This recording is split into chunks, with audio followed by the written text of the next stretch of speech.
mahirap na naman ang tao, walang trabaho. Umiikot po ako, kaming lahat naikot. Ang mukha ng mga tao parang hopeless na, wala ng pag-asa, hindi alam kung saan pupunta, saan wala. Dahil walang maibigay ang gobyerno na oportunidad magtrabaho. Puro ayuda, ayuda, ayuda ng ayuda. Wala namang yumayaman sa ayuda.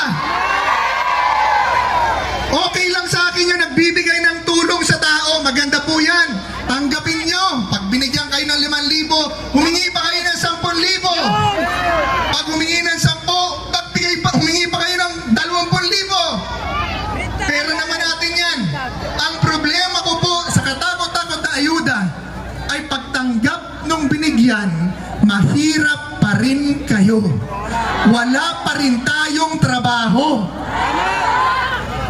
Ang kailangan ng tao, trabaho para umasenso. Pero paano magkakatrabaho kung puro korupsyon at puro red tape ang gobyerno? Isang taon na wala pa ang papeles mo. Kaya po kami nagbabalik dito. Dahil pag nakabalik ako sa pwesto, yang mga kriminal, adik, may paglalagyan kayo sa akin. Ikakahon ko kayo. At yung mga opisyal, mga pulis, mga hepe, hindi pa bababa, sumusunod lang yan, na merong tungkulin, ipatupad ang anti-drug campaign, mayor, governor, barangay chairman, na hindi gagawin ang kanyang trabaho. Pag nakabalik si Greco sa pwesto, party list lang po ang takbo ko, maliit lang. Pero sisiguraduhin ko sa inyo, yung hindi gagawa ng trabaho, pakakasuhan ko, paiimbestigahan ko at patatanggal sa pwesto. Dahil kung hindi nila kaya gawin ang trabaho, umalis sila dyan sa pwesto at hahanap tayo ng iba na gagawa ng trabaho. May jacket ka na po, kayo.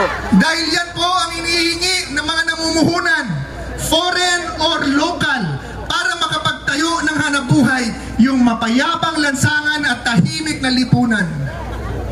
Kung hindi po gagawin ng gobyerno yan, ba't pa tayo nagtayo ng gobyerno? Tama! Kaya ako sa May 12, alam nyo po, pinag-iinteresan na nila, dayain ang eleksyon. Papayag pa kayo? Hindi tayong pumayag. Dahil gusto natin ng pagbabago. Taas ang kamao sa gusto ng pagbabago. Mga kababayan, mga kapatid, kailangan tayong bumoto ng tama. Pag-isipan po ninyong mabuti kung sino ang inyong boboto. Kunin nyo ng kunin yung pinamimigay na pera ng gobyerno.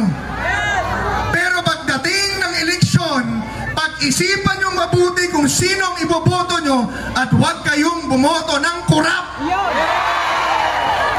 Yung mga inendorso ni Pangulong Duterte, hindi po kurap yan. At yung sobra-sobrang kapangyarihan na ibinigay natin sa Kongreso, sa Pangulo at sa pulis, babawasan at tatagain po natin para lumaya at gumaan ang buhay ng Pilipino. Itutulak natin ang federalismo muli sa ating bansa.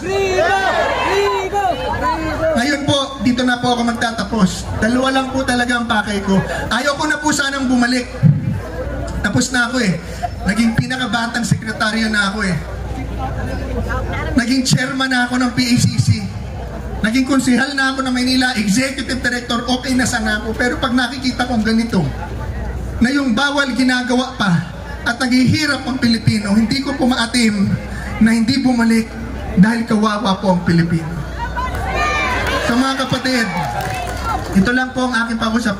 Inilatag ko na po lahat. Sisiguraduhin ko po sa inyo na pag si BG Party List ang nanalo. Madali pong tandaan ang number ko, 98. 100 minus 2 equals? Ayun, 98. Pag yan po ay nanalo, meron na kayong tatakbuhan pag inaapi kayo at nangangailangan ng pambayad ng ospital, pambayad ng matrikula, at sisiguraduhin ko sa inyo na pararamihin natin ang trabaho dito sa inyong lugar para daan-daan libong Pilipino ang magkaroon ng pagkakataong masenso. Maraming salamat po at mahal ko kayong lahat. Ngayon, Alam ko nami-miss natin si Digong. Hindi ko sana gagawin na ito, pero sa dami na nakikita ko masasaya at magaganda, kakantahan ko po kayo. Kaso lang baka umulan ha. Ang kakantahin ko, sasabayan nyo, dahil ito yung paboritong kanta ni Digong. Yung Ikaw. Ikaw? Sabi niya, ikaw ang bigay sa akin ng may kapal. Meron ba tayong music? Wala. O wala pong music, so pasensya na kayo. Well anyway, nandito po ang aking mga kaibigan, sila Senator Bato. Kakanta yan, sasayaw pa. Andyan yan. Anyway mga kaibigan, maraming salamat po. Mabuhay ang Pilipino at mahal ko po kayong lahat. Hello. Thank you so much, sir. Maraming salamat po. Thank you so much. Kapagbigay ng oras dito sa Southern Leyte, and that is Greco Belgica. Yes.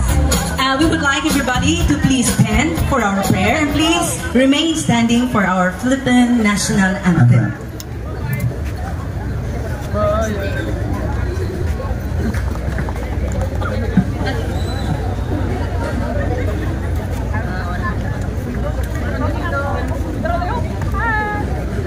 Let us all pray. In the name of the Father, and of the Son, and of the Holy Spirit. Amen. To our gracious and loving Heavenly Father, this afternoon, your people are gathered together with a beautiful purpose. We come before you, Lord, seeking divine wisdom on this special day as our beloved Duterte senatorial candidates share the inspiring messages with us. Grant us, O Lord, the ability to make informed and righteous choices, guided by your truth and principles. We pray for unity and harmony among all citizens, that love and respect may reign in our hearts.